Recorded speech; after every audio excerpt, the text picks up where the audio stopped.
This is Andi Purewal for Boxing News. I'm joined by Callum Smith here in Istanbul. Callum, it's good to see you. How are you? How's life treating you? All good, all good. How about yourself? Good. Very well, thank you. Obviously, you're here. You're a fellow Liverpoolian with Jazza Dickens. You expect to see him do the business? Fingers crossed, yeah. I believe he's in a tough fight. I've only seen it. No, a kid against John Joe Carroll last time out, but no, he's a good fighter. He's got good credentials, especially as an amateur. So he's definitely up against it. But Jazz is a very, very good fighter, and I think we've seen last time out. There's still a lot left in him, and now he's coming off a very good win over Zelfa Barrett, and his confidence is very high. And now he fully believes in himself, and now he's very confident. And now as a friend and someone who knows him well, I'm confident he can go over there and get the job done. One thing I've always seen, Callum, is anybody from your neck of the woods, you all seem to support each other, you're all behind each other, you all want to see each other do as well as possible. What would you put it down to? Is it just simply that's what everybody from Liverpool's like? I think so, yeah. I think it's quite a close-knit community, but no, I come through the amateur ranks with Jazz. I've known him a long time, and I've seen, no, every fighter says, they put the work in and stuff, but as far as dedication goes, Jazza Dickens is a dedicated fighter, and he deserves it when he gets out the sport, and he's chipped away. There's been setbacks along the way, but he's never been disheartened. He's always come back, and now he's done the small shows, and he stepped in as but like last time out, Zelfa Barrett, he was put in there as the opponent. He wasn't supposed to win, and he didn't care. He turned up and done his thing, and he came out with a very good win, and he's earned this shot tonight. He hasn't just been plucked out of thin air. So I'm fully here backing Jazza Dickens, and I'm hoping he can get the job done. Callum, in terms of yourself and what's next, obviously there's been a lot of reports about a certain David Benavidez.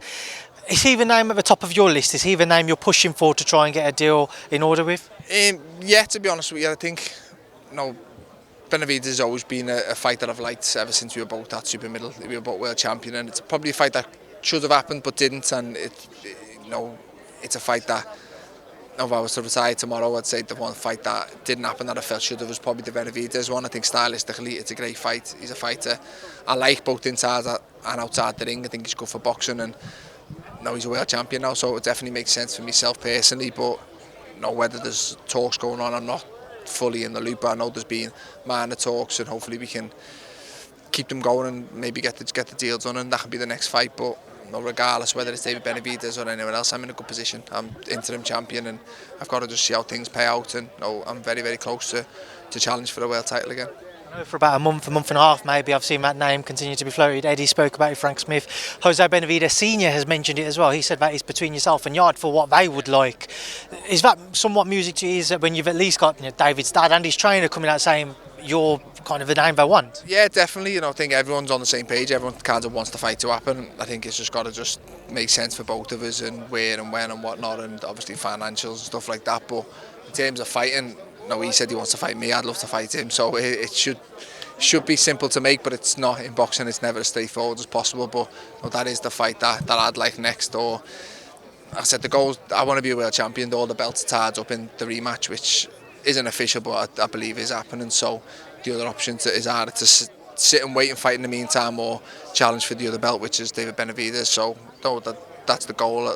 I've always given my team them instructions: get me a world title or as close to it as I possibly can, and we'll see what happens. Eddie did also say that an offer had been made, never told anybody as to how close it was to a number that you would entertain, but still some way off, I assume, if we haven't had any news since? Yeah, it was originally, but talks are still ongoing. So I say I've got a good team, he's got a good team behind him, so hopefully they can get down and make ends meet, and the fight can happen. I say my goal has always been just to win a world title again, and beating David Benavidez gets me there. So there's a lot at stake for myself. It's a huge fight for myself, and I say fingers crossed we can get it over the line. I asked Paul about this, and I can ask the man himself now. The chance potentially to take that fight to America, headline in Vegas, that type of fight, that must be somewhat of a dream come true as well. Yeah, I'd love that, to be honest with you. I've seen a few saying, get home advantage and stuff, and I'd rather fight in Vegas than Liverpool. I've boxed in Liverpool many times, and I love fighting at home, but it's a fight in Vegas is one that as a kid you'd always want to do, and I always get people ask me when are we going to Vegas and stuff, so that'd just be an added bonus. I'd fight him anywhere in the world, and the prize at stake's still the same, but to do it in Vegas and tick off. I've done New York, Madison Square Garden, and Vegas is another one I'd like to do, so say if it can be there, then that's the cherry on top. Just one more on all things David Benavidez. He's obviously fought Victor Postol and David Morrell Jr. up at light heavyweight. What have you made of his introduction to the scene? He's good for the division. He's a good addition. I think he's a very good fighter. He's undefeated. He's a 2-8 world champion himself now. So I do rate him. I think his work rate's very, very good for the big guy. I don't know whether his power's as good as what it was as super middle. but look, he's looked good in the 2 fights, and he's beat 2 good fighters, beat 2 top 10 ranked fighters, so you can't really fault him so far. But I say it's a fight that I've always liked stylistically, and hopefully we can get it done. Anthony Yard, anything in that, or is that somewhat not really being entertained? No, it was never really mentioned, to be honest with you. I seen, Tundi was on Talksport, said it was done and signed for August and stuff, and August nearly here, and it's still no announcement. But no, it was never put to me on my side.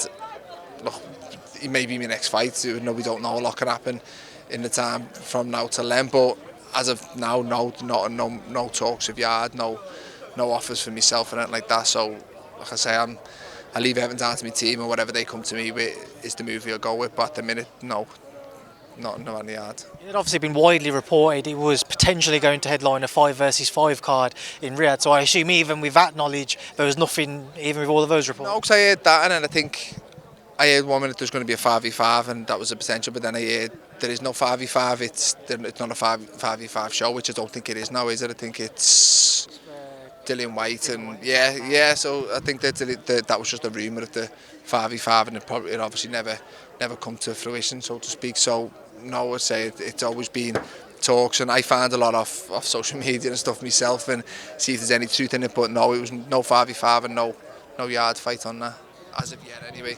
Also, you're a big guy, Callum, and I know you kind of settled into light heavyweight now, but has a move to cruiserweight ever been something that you've considered? Because obviously, again, Benavidez has spoken about that himself. To be honest with you, no, it was never an option until probably recently. Now I think you've seen.